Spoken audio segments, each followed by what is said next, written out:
Waduh kapiye kula ger iso geni.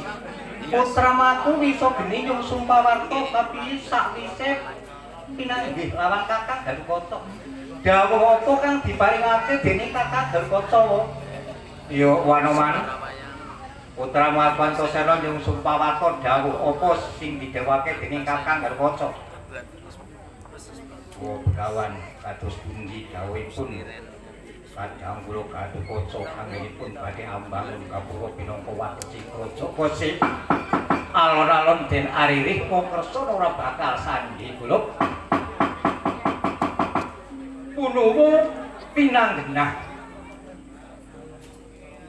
supaya amandegane putra-putraku bakal bangun Gapura pinangka watesi praja ananging pujiwane kula kuwi bakal sinengkalan dening Kang Raka Prabu Gumaraka saka ing Praja Trisna. Kaki Prabu Galukaca bakal sanana ing Praja Ndrawati bakal nyurestu kaliyan Kang Uwa. Gustiku Bathara. Muga-muga anggone sinengkalan dening Kang Raka Prabu Gumaraka saka ing Praja Trisna imengko kena dirembug sarana aris. Aja nganti dadi regenikan, aja nganti dadi pasulayan. Kose Wanoman ning saka pinemuku iki mengko mesti dadi pasulayan.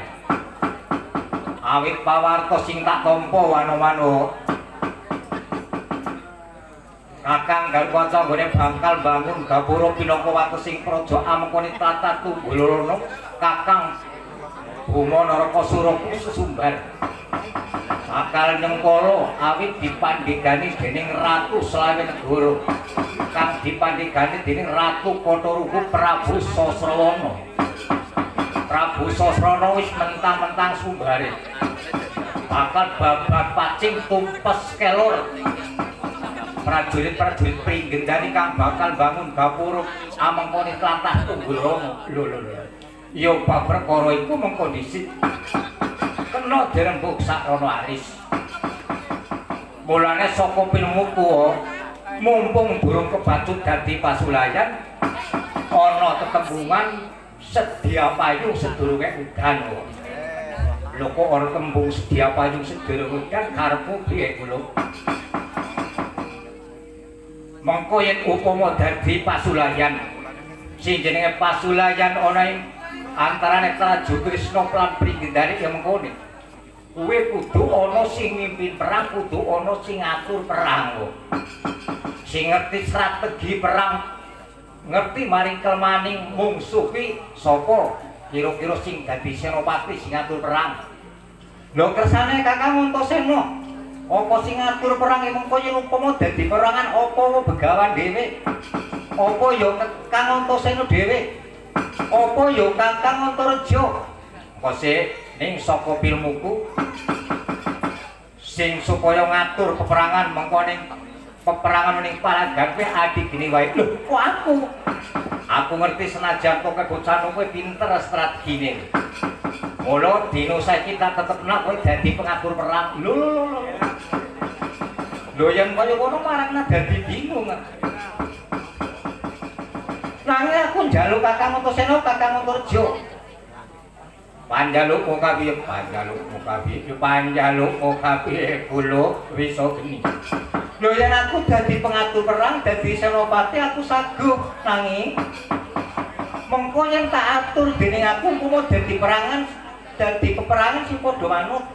Kon maju ya maju, kon mundur ya mundur. Kon medang ya medang, sing main HP ya main HP, ning kudu manut. Ya aku bakal manut maring apa sing dadi dawuhmu adigini. Lho yen kaya ngono ditepake padha manut, dina saiki aku manut dadi senopati pengatur perang.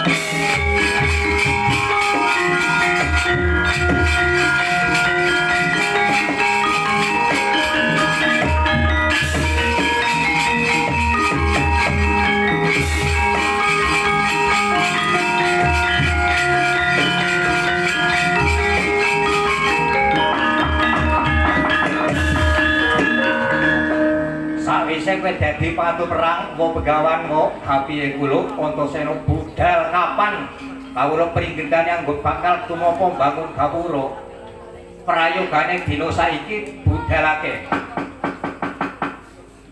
mangkat budhalake mlebu ane kikis tugulana Dewi Piti bangun gapura. Oh aku lali kosi instruksi mau begawan gede cilik peperangan ki ana korban, gede cilik peperangan ki ana korban. Karepe Kakang Antasena. Ya ari korban donya, korban raga, lupute korbane apa? Mulane dina saiki aku njaluk dianake tenaga medis utawa juru jampi kok. Lho.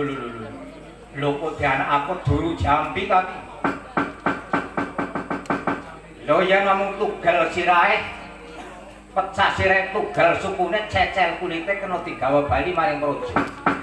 Lanjut kersane Kakang Antasena sing dadi juru jampi. Yen saka pinungkuku sing dadi juru jampi Wanoman wae. Lho aku aku ngerti. Yen Wanoman kuwi kagungan cupu kang isine wisah Rekamaya. Ing mongko dayane wisah Rekamaya iku bisa ngusadani tatu kang duruke mesti. Ana tembungan otot pedhot nyambung balung repuk kepung daging sampai krapet padha sakara. Mulane dina saiki Wanoman tak akuni dadi juru jampi. Aku satku dina saiki dadi juru jampi.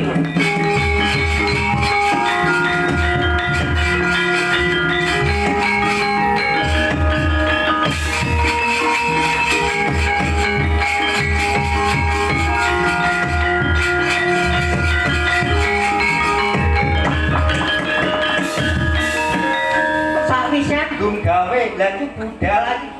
Kapan Wanoman kok yo prayogane ayo nyuwun sih pengayomaning Gusti kang murbeng jagat kula putra-putraku. Muga anggone duwe gegayuhan Kaki Prabu harupa tanggone bakal bangun gapura pinaka watesing praja Amengkal Tunggulurana. Muga-muga kasembadan keparingi saka Gusti kang murbeng jagat. Ayo aja padha lali. Ojo podo kantol ning gawe budalake dina saiki.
blekiti selawis ngarani watu blekiti semut mindo semut lumamati sewu genting tanah ana pedhote kawula pringgendaning kang arsa awiwitan bangun gawuh siregeg morwing kandha nunggil panggung sanes panggenan ingkang wonten pundhita menika ingkang wonten sak tepining kikis tunggul rana Ratu Slawi negari ingkang kapanggih dening Prabu Sasrawana kaadhep dening satira saking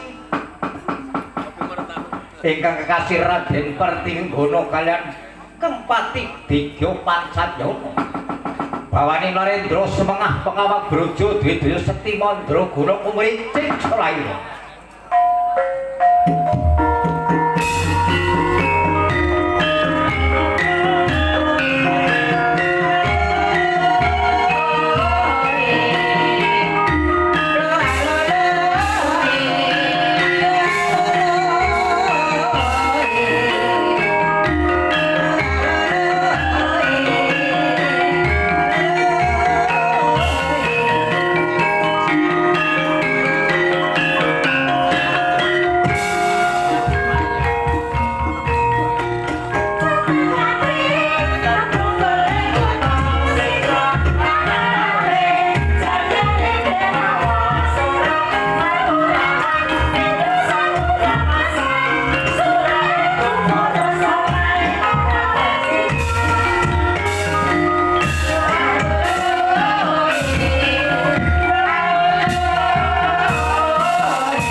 Ratu Kutha Lungguh ingkang dijuluk Maha Prabu Sasrawana.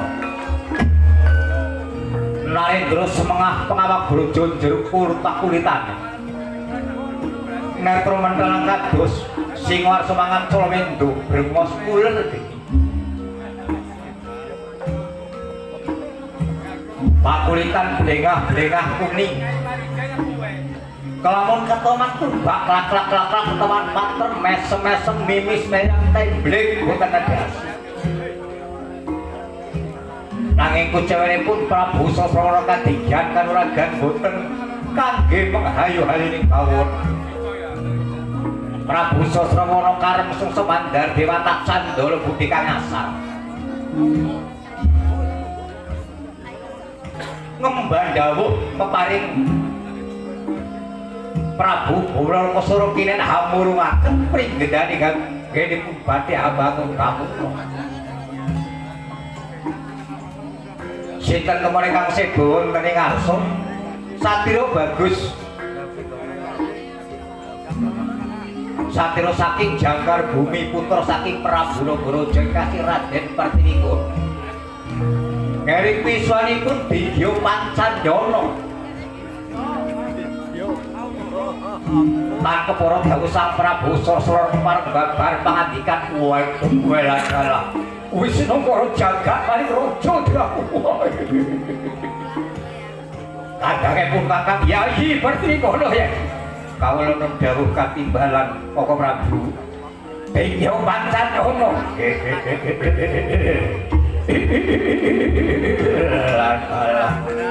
Kula nuwun dawuh katimbalan Gusti jimatipun kula. Lungguh Kang Prayoga inggih ngestaken dawuh Gusti.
Bendera wiwak kekondo warna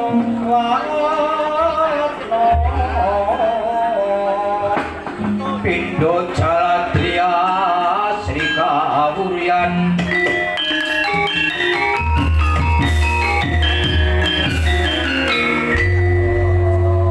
waduh kowe lah wis nongkoro jagat manik raja diwaku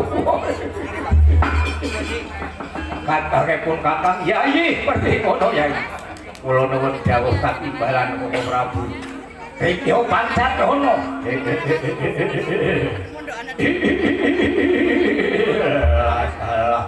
Bojleng-bojleng patoko kelap-kelis lanap rabune. Dawuh pangandika Gusti kepunting kula kowe lah. Aku ngarang lagi dadi sambung matang hukume putraku Prabu Kumarakasura. Tapi noko dadi watang itu kang bakal nguruhake. Pringgindane kang bakal bangun gapura pinaka pantesin roja. Wis dadi sanggupe panjenengan ingsun awit janjine Putra Prabu Werkosini bisa numpes pring kendhani sak cindhil-cindhile. Kowe garwane Giwanyu lan garwane Ki Keparat Darwaca. Si Kemblung karo si Kentir Darwaca.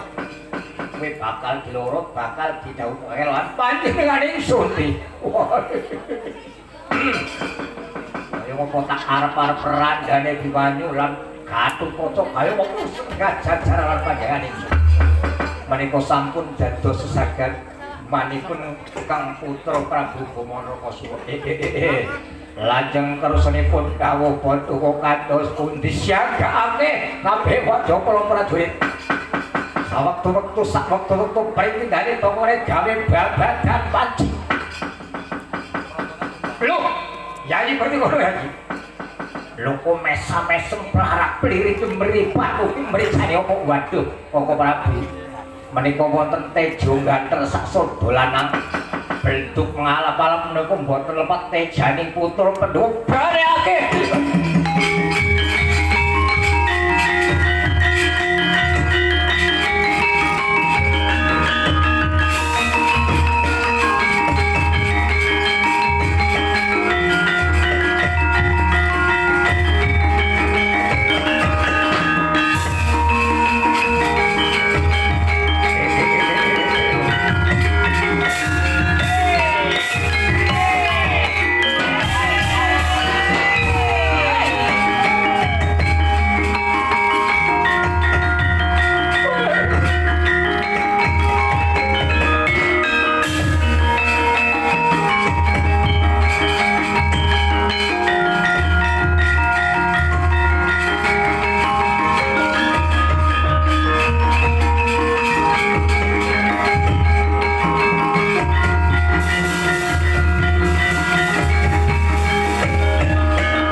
Nyolir Prabowo abang kawlagar mengungsu abang kawlagar mengungsu Susino Natu